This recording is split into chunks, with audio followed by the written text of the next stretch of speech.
चलते हैं मुख्यमंत्री योगी आदित्यनाथ क्या कुछ कह रहे हैं, सुन लेते हैं। हम सब जानते हैं कि मेडिकल साइंस ने बहुत प्रगति की है, लेकिन एक जो बात हम सबको सदैव बताई जाती रही है कि बीमारी के उपचार से महत्वपूर्ण पक्ष बचाव का होता है, और बचाव का जो एक पक्ष है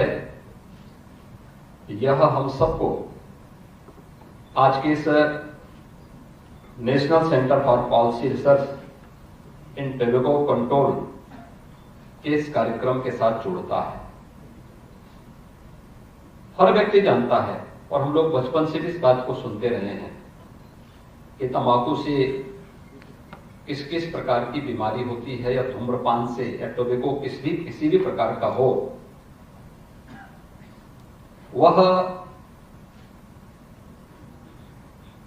मनुष्य के लिए हानिकारक है। जो सेवन कर रहा है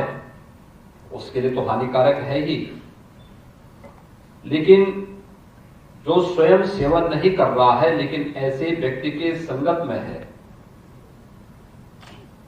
तो धूम्रपान से होने वाले नुकसान से वह व्यक्ति अपने आप को बचा नहीं सकता। और इससे अवेयरनेस के बहुत सारे कार्यक्रम चलते हैं। आप देखते होंगे जितने भी इस प्रकार के बीड़ी है, सिगरेट है या तंबाकू है, उन सब में लिखा भी जाता है कि स्वास्थ्य के लिए हानिकारक है। उसमें उस प्रकार के चित्र भी बनाए जाते हैं। उस सब के बावजूद लोग उसका सेवन करते हैं, और हम सब का ये मानना है कि सब के बावजूद यह पक्ष अवेयरनेस का ज्यादा है, कानूनन पक्ष इसका कम, और इसके माध्यम से जागरूकता के माध्यम से हम अधिक से अधिक जनमानस को इसके साथ जोड़ करके और उन्हें किसी भी प्रकार के तंबाकू के सेवन के प्रति जागरूक करके होने वाले किसी भी संभावित खतरे से बचाने के लिए एक बड़ा अभियान अपने हाथों में लेकर के इस कार्यक्रम को आगे बढ़ा सकते हैं। मैं धन्यवाद दूंगा प्रोफेसर वंदना शाह को, जिन्होंने 5 वर्ष पहले की उस घटना का जिक्र किया जब मैंने मुख्यमंत्री पद की शपथ ली थी और मैंने उत्तर प्रदेश सचिवालय के कुछ भवनों का निरीक्षण किया था। मैंने देखा था कि वहां पे गुटखा पान खाकर के लोगों ने जगह जगह कोनों कोनों में थूका हुआ था, गंदगी का ढेर था, और मैंने उस समय उत्तर प्रदेश शासन से जुड़े हुए किसी भी सरकारी कार्यालय में तंबाकू या उससे जुड़े हुए किसी भी ऐसे उत्पाद को पूरी तरह प्रतिबंधित किया था और कहा था कि इस प्रकार का कोई भी उत्पाद उत्तर प्रदेश शासन के किसी भी सार्वजनिक स्थान पर, कार्यालयों में कोई उपयोग नहीं करेगा, और करेगा तो फिर उसके लिए सरकार उसको दंडित करेगी। और उस प्रकार की व्यवस्था हम लोगों ने 5 वर्ष पहले प्रदेश में लागू की थी, जो सफलतापूर्वक आज भी चल रही है। लेकिन इसमें बहुत कुछ किए जाने की आवश्यकता है, और एम्स गोरखपुर इसकी अगुवाई कर रहा है, यह अत्यंत महत्वपूर्ण है, क्योंकि मेडिकल स्टूडेंट इसके साथ जुड़ेंगे, मेडिकल फैकल्टी इसके साथ जुड़ेगी, वह इसलिए महत्वपूर्ण है। एक समय हम लोग देखते थे सिगरेट के डिबिया में लिखा रहता था कि स्वास्थ्य के लिए हानिकारक है, लेकिन मैं देखता था कि उस समय बड़े बड़े डॉक्टर भी सिगरेट की कस सबसे ज्यादा लगाते थे और अपनी ओपीडी में पीते थे। पेशेंट उनके सामने बैठा है लेकिन वह सिगरेट की कस लगाते थे। अब तो आपने देखा होगा सरकार ने फिल्मों में, विज्ञापनों पर भी इस प्रकार की प्रतिबंध लगाए हैं कि कहीं भी कोई ऐसा दृश्य नहीं होना चाहिए जो किसी भी प्रकार से इस प्रकार के किसी कृत्य को प्रोत्साहित करता हो। दूसरा, एम्स गोरखपुर की दृष्टि या मेडिकल के क्षेत्र को जो लोग अपनी स्वयं के स्वावलंबन का आधार बनाना चाहते हैं, इसके माध्यम से सेवा किस क्षेत्र को चुनना चाहते हैं, उनके लिए पक्ष और भी महत्वपूर्ण इसलिए हो जाता है कि हम लोगों ने कभी भी, हम लोग देखते हैं और अक्सर आपके साथ भी ये जुड़ा होगा कि आप लोग कार्य करते हैं, अपने पाठ्यक्रम तक सीमित रह जाते हैं और आपका प्रयास होता है कि आप अपने पाठ्यक्रम में अच्छे अंक प्राप्त करें, आपको अच्छे अंकों से आपकी यूजी की डिग्री मिले, फिर आप पीजी करें, फिर उसके बाद सुपर स्पेशलिटी में आप किसी एक धारा को लेकर के आगे बढ़कर के अच्छे चिकित्सक के रूप में अपनी ख्याति प्राप्त कर लें। जो परंपरागत है केवल आप उसी को लेकर के चल रहे हैं। अपने स्तर पर कुछ नया ऐड करने का प्रयास ज्यादातर लोग नहीं कर पाते और मेरा मानना है कि सबसे ज्यादा आपके पास उस प्रकार की संभावना है। एक चिकित्सक अगर 1 वर्ष तक अपनी ओपीडी में बैठता है तो उसके लिए एक नया पब्लिकेशन उस ओपीडी के माध्यम से ही प्राप्त हो जाता है। प्रत्येक पेशेंट को दी जाने वाली उसकी सलाह और उस पेशेंट के प्रत्येक लक्षण आपके लिए एक नया रिसर्च पेपर भी तैयार करते हैं और इस पर कभी भी ध्यान देने का प्रयास बहुत कम हो पाता है, बहुत कम ही हो पाता है। और मैं कहूंगा इस बात को, ये हम सबका सौभाग्य है कि देश के यशस्वी प्रधानमंत्री श्री नरेंद्र मोदी जी ने इस देश को नेशनल एजुकेशन पॉलिसी 2020 दिया है और इस नेशनल एजुकेशन पॉलिसी में इन सभी बातों को समाहित करने का भरपूर प्रयास किया गया है। हम लोग इनोवेशन को कैसे जन्म दे सकते हैं, हमारा रिसर्च क्या है, यह आपकी योग्यता का आधार बनेगा और उसी प्रकार से आप आगे बढ़ पाएंगे। मैं इस बात को देखता था, आप गोरखपुर में हैं और एम्स गोरखपुर का उद्घाटन प्रधानमंत्री जी के कर कमलों से विगत वर्ष हुआ है।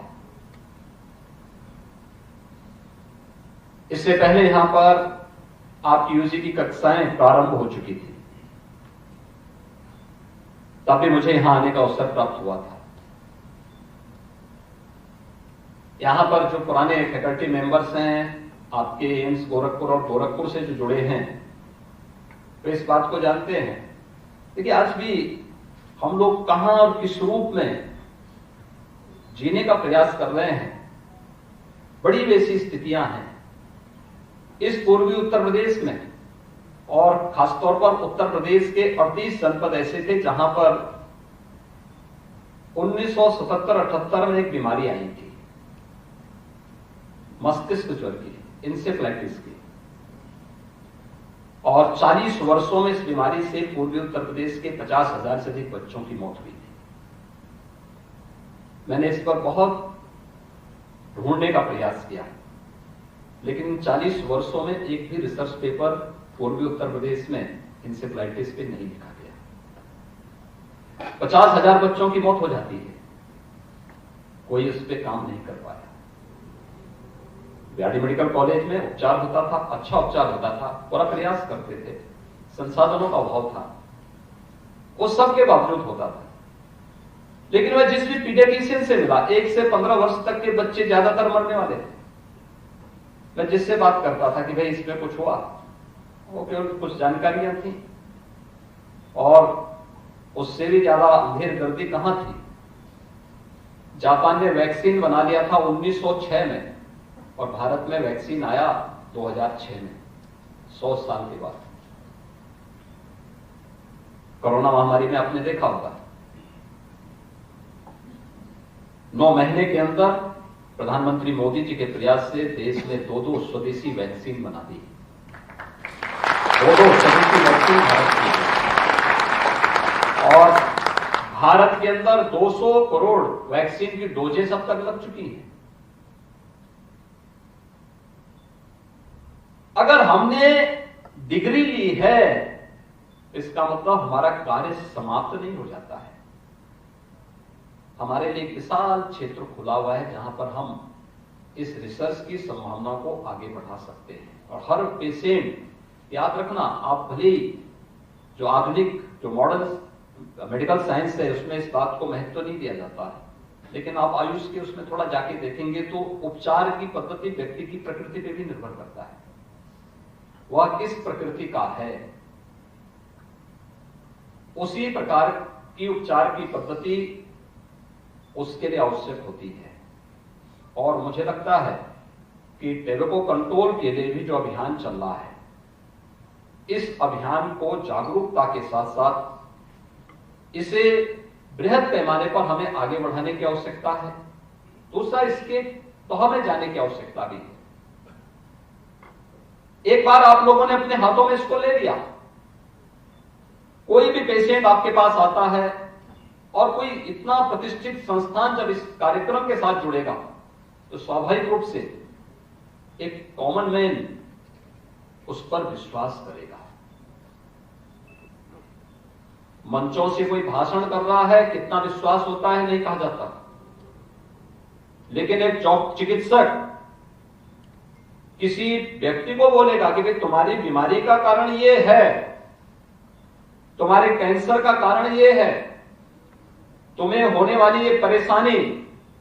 के पीछे ये कारण है, और अगर आप इससे मुक्ति चाहते हैं तो आपको इसको छोड़ना पड़ेगा। और छोड़ना ही नहीं पड़ेगा, आपको बाकायदा इसके लिए एक अपील भी जारी करनी होगी कि देखिए मेरी ये दुर्गति हो चुकी है, अगर आप अपने को इस दुर्गति से बचाना चाहते हैं तो आप भी इससे मुक्त बनी रहिए। एक बड़ा कार्यक्रम हो सकता है इसमें, और मुझे लगता है उस कार्यक्रम के साथ जुड़ने की आवश्यकता है। मुझे आप सबको बताते हुए, जब 2017 में मुझे प्रदेश के अंदर मुख्यमंत्री का दायित्व दिया गया तो मेरे सामने सबसे बड़ी चैलेंज थी, क्योंकि इससे पहले मैं सांसद था तो मेरे लिए आसान था कि मैं मुद्दों को उठाता था, और जब मुद्दों को उठाते उठाते कहीं कोई ऐसी स्थिति होती थी तो सड़कों पे आंदोलन करता था।